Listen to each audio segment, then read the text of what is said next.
अरे रुको भाई, फिर बीच में रुको भाई। हर वर्ष की भांति मेरे जन्मदिन पर हजारों युवा नवलगढ़ से लेकर पूरे राजस्थान के अंदर रक्त का दान करते हैं। मैं सौभाग्यशाली हूं कि ये मुहिम हमने 1999 में शुरू करी थी और उसके बाद लगातार ये जारी है।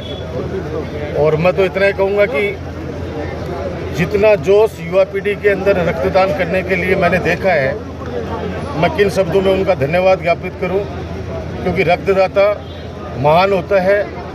उसके एक रक्त देने से किसी व्यक्ति की जान बचती है, तो एक व्यक्ति नहीं बचता, उसका पूरा परिवार बचता है। तो मैं सौभाग्यशाली हूँ कि मेरे जन्मदिन के ऊपर हजारों चाहे वो छात्र हों, चाहे छात्राएँ हों, चाहे युवक हों, युवतियाँ हों, सब लोग जी जान से अपने स्वैच्छिक रक्तदान करते हैं। आज नवलगढ़ के इस बाबा राम साहब पीर की इस धरा पर हमारे इस सेवा ज्योति अस्पताल में सुबह से आप देख रहे हैं 9 बजे से जिस तरीके से कारवां चल पड़ा है, और अभी भी कितना जोश है युवाओं के अंदर। मेरे बुजुर्ग जो मेरे पिता तुल्य हैं, मेरी माता बहनें मुझे आशीर्वाद देने के लिए यहाँ पे आई हैं, मेरे लिए हमेशा दुआ करते हैं, प्रार्थना करते हैं भगवान से, ऊपर वाले से दुआ करते हैं कि मैं हमेशा उन लोगों के काम आऊँ जो लोग उम्मीद भरी निगाहों से देखते हैं। और मैं सौभाग्यशाली हूँ कि आज तक चाहे छात्र राजनीति में हो, चाहे नवलगढ़ के विधायक के रूप में या मंत्री के रूप में 36 कौम को साथ लेकर चला हूँ, और आने वाले वक्त के अंदर भी सेवा में कोई कमी नहीं आने दूंगा। अभी भी लगातार सेवा जारी है। मेरे हर उस व्यक्ति के साथ में जो भी मुझे पुकारता है, जो भी मुझे याद करता है, मैं कोशिश करता हूं कि उसके सुख दुख के अंदर शामिल रहूं हमेशा। तो मैं आप लोगों के माध्यम से जिन्होंने भी आज रक्तदान किया है, मैं सब मेरे भाई बहनों को बहुत बहुत धन्यवाद देना चाहता हूं।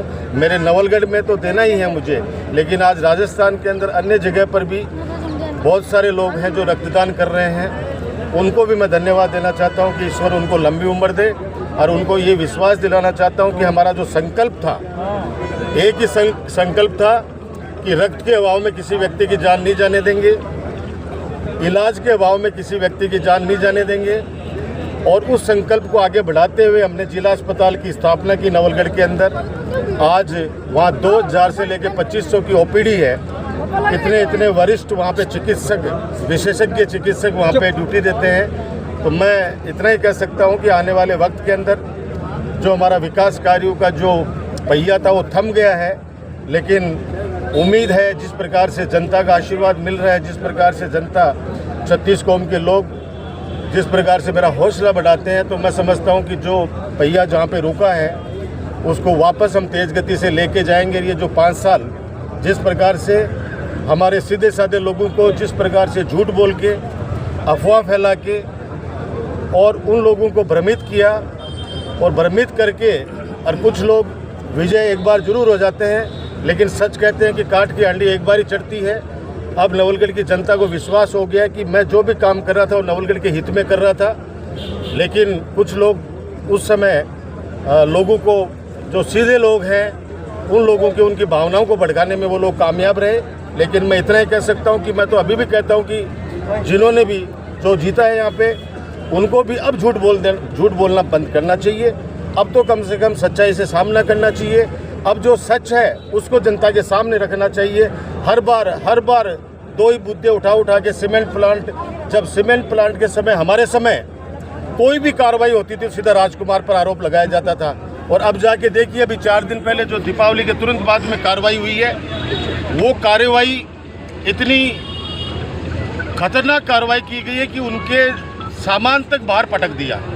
अब उस समय तो कहते थे कि राज्य सरकार का ये काम है, अब कह रहे हैं कि ये केंद्र सरकार का काम है।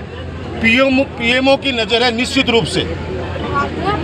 अब ये निश्चित रूप से पीएमओ की नज़र बोलने वाला व्यक्ति, मैं इतना ही कह सकता हूँ कि उनके आंसू पूछने नहीं गया। मैंने बुलाया उनको, यादव फैमिली को।